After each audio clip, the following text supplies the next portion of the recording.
السلام علیکم، welcome to Islamic pulses. آج کی ویڈیو ہے بیس کر رہی ہمارے اسلامی مفکرین پر۔ ان میں سب سے پہلے آ جاتے ہیں ابن تیمیہ، اور ان کا دورانیہ بنتا ہے 1263 سے 1328، اور یہ فلسفی بھی ہیں، محدث بھی ہیں اور فقیہ بھی۔ حملی مکتب فکر سے تعلق رکھتے ہیں، اپنی اصلاحی سوچ اور اسلامی عقائد کی بنیاد پر زور دیتے تھے اور اسی وجہ سے یہ مشہور ہوئے، اور ان کی تعلیمات نے بعد میں وہابی تحریک پر اثر ڈالا۔ ان کے مخالفین ان پر یہ الزام لگاتے تھے کہ وہ تشدد پسند ہیں اور بدعت مخالف نظریات کی حامل ہے، جس کی وجہ سے انہیں کئی بار قید بھی کیا گیا۔ دوسرے نمبر پر جو پرسنالٹی آ جاتی ہے ابوالحسن ندوی، اور یہ ایک معروف اسلامی مفکر بھی ہیں، عالم اور مصنف بھی تھے، اور جن کا تعلق بھارت سے تھا۔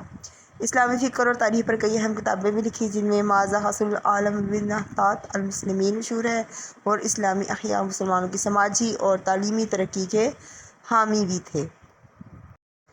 مشہور محدث، مفسر اور مورخ ابن کثیر 1301 سے 1371 ان کا ایرا بن رہا ہے، اور ان کی تفسیر ابن کثیر جو ہے وہ اسلامی دنیا میں نہایت مقبول ہے۔ ابن تیمیہ کے یہ شاگرد ہیں، اور ان کی تعلیمات ان پر بہت گہرا اثر رکھتی تھی۔ اپنے وقت کے مقبول علماء میں سے ایک تھے، اور ان کی تصانیف کو آج بھی قدر کی نگاہ سے دیکھا جاتا ہے۔ اور مشہور ہستی ہماری آ جاتی ہے ابن جریر طبری 838 سے 923، اور ایک مشہور اسلامی مورخ بھی ہیں، مفسر بھی ہیں، محدث بھی ہیں۔ ان کی کتاب تاریخ الرسل والمملوک اسلامی تاریخ کی ایک اہم کتاب سمجھی جاتی ہے، اور ان کی تفسیر جامع البیان بھی اسلامی تاریخ میں ایک اہم مقام رکھتی ہے۔ ان کی فقہ پر معتدل رائے نے انہیں معتدل مسلمانوں میں مقبول بنایا۔ طبری کے بعد مشہور ہستی آ جاتی ہے صاحب الہدایہ برہان الدین مرغنانی، اور صاحب القدوری ابوالحسن قدوری۔ برہان الدین اور ابوالحسن دونوں حنفی مکتب فکر کے مشہور فقہ تھے۔ مرغنانی کی الہدایہ القدوری کتاب القدوری فقہ حنفی کی مشہور کتابیں ہیں۔ ان دونوں فقہا نے فقہ حنفی کی تدوین میں اہم کردار ادا کیا۔ اگلی ہستی ہے ہمارے پاس ابو محمد الحسن، اور یہ 331 سے 360 ہجری کی آ رہی ہے۔ یہ تاریخ کے مشہور محدث بھی تھے، اور ان کی کتاب المہد الفاضل علم حدیث کے اصول و ضوابط پر ایک اہم کتاب ہے، اور اس کتاب میں انہوں نے حدیث کی روایت کے اصولوں پر بھی بحث کی ہے۔ اگلی مشہور ہستیاں آ جاتی ہیں خطیب بغدادی اور امام عبدالبر، اور یہ دونوں اسلامی تاریخ کے مشہور محدث بھی ہیں اور فقہا بھی۔ خطیب بغدادی کی کتاب تاریخ بغداد اور امام عبدالبر کی کتاب استدلاب ان کی اہم تصانیف ہیں، اور ان دونوں علماء کا حدیث اور فقہ میں اہم مقام ہے۔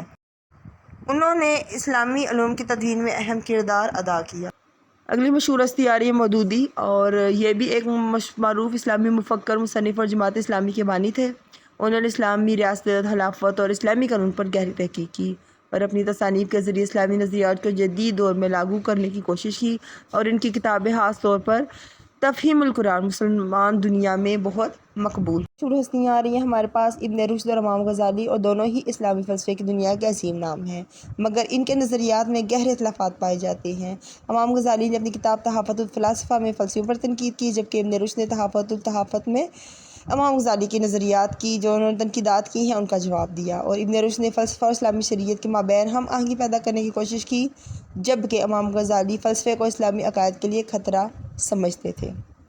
یہ ایک شارٹ سی ڈسکرپشن آ رہی تھی اس ویڈیو میں، جو ہم لوگوں نے اپنے مشہور فلاسفرز کے بارے میں ڈسکس کی ہے۔ انشاءاللہ نئی ویڈیو میں نئی چیز لے کر آئیں گے، تب تک اللہ حافظ۔